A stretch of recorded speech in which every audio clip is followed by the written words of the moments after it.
Hello အားလုံးပဲမင်္ဂလာပါဒီနေ့ပြပြပေးသွားမှာကတော့ကျောင်းသားကျောင်းသူတွေရောဆရာဆရာမတွေရောအတွက်ဒီသင်ကြားရေးပိုင်းဒီnotebook အပိုင်းဒီ lecture ပိုင်းတွေမှာအရန်ကိုအသုံးဝင်တဲ့ဒီ Google ရဲ့ Google LM ဆိုတဲ့ content organization and research tool လေးအကြောင်းကိုပြပြပေးသွားမှာပဲဖြစ်ပါတယ် notebook LM ကိုတော့တော်တော်များများလည်းသိပြီးသားဖြစ်တယ်လို့မျိုးမသိသေးတဲ့သူတွေလည်းရှိရတော့ကြောင့်မလို့ဒီမှာလုံးဝ basic ကနေပြီးတော့ပြပြပေးသွားမှာပဲဖြစ်ပါတယ်အရင်ဆုံးဒီမှာ Google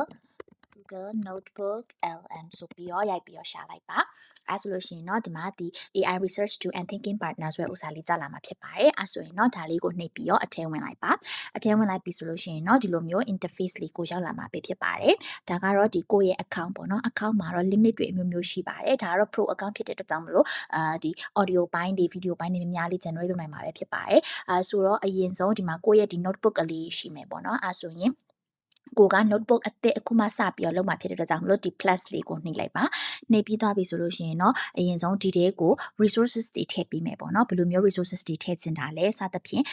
ကိုက file တွေရှိရဆိုရင်ဥပမာကျောင်းရဲ့ textbook တွေကိုဒီ choose file နဲ့ upload လုပ်ပြီးတော့ထည့်လို့ရတယ်ကိုရဲ့ drive တွေက file တွေကို upload လုပ်ချင်တာဆိုရင် Google Workspace drive တွေကနေပြီးတော့လုပ်လို့ရတယ်ဒါမှမဟုတ်ဒီ YouTube video တွေ website တွေကနေပြီးတော့ထည့်ချင်တာမျိုးဆိုရင်လည်းဒီ link တွေထည့်လို့ရတယ်လို့မျိုးဒီကျောင်းက lecture တွေကိုယ်တိုင်ရေးမှတ်ထားတဲ့စာတွေထည့်ချင်တယ်ဆိုလို့ရှိရင်လည်း copy paste test နဲ့လည်းထည့်လို့ရပါတယ်ဒီမှာကတော့နမူနာ building တစ်ခုအကြောင်းကိုလုပ်ပြမှာဖြစ်ပါတယ်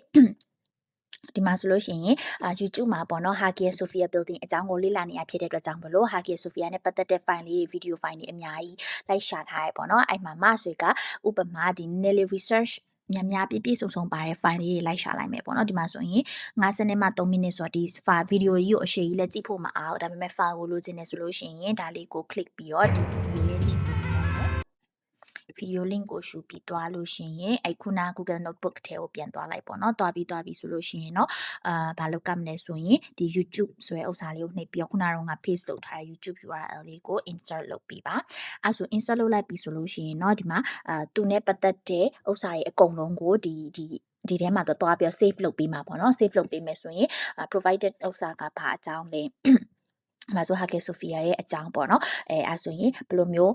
ဒီဘယ်လိုမျိုးတွေစပြီးတော့ရေးလို့ရလဲဆိုတော့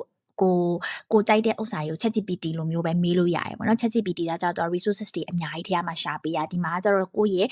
ဒီကို upload လုပ်ထားတဲ့ file ထဲကပဲရှာပေးရဖြစ်တဲ့အတွက်ကြောင့်မလို့ပို့ပြီးတော့ကျင်းသွားရပေါ့နော် scope ကတိတိကျကျလည်းပို့ပြီးတော့သိနိုင်မယ်ပေါ့နော်အဲဆိုရင် Hagia Sophia ဆိုတာဘာလဲဆိုအောင်လေးကြည့်အောင်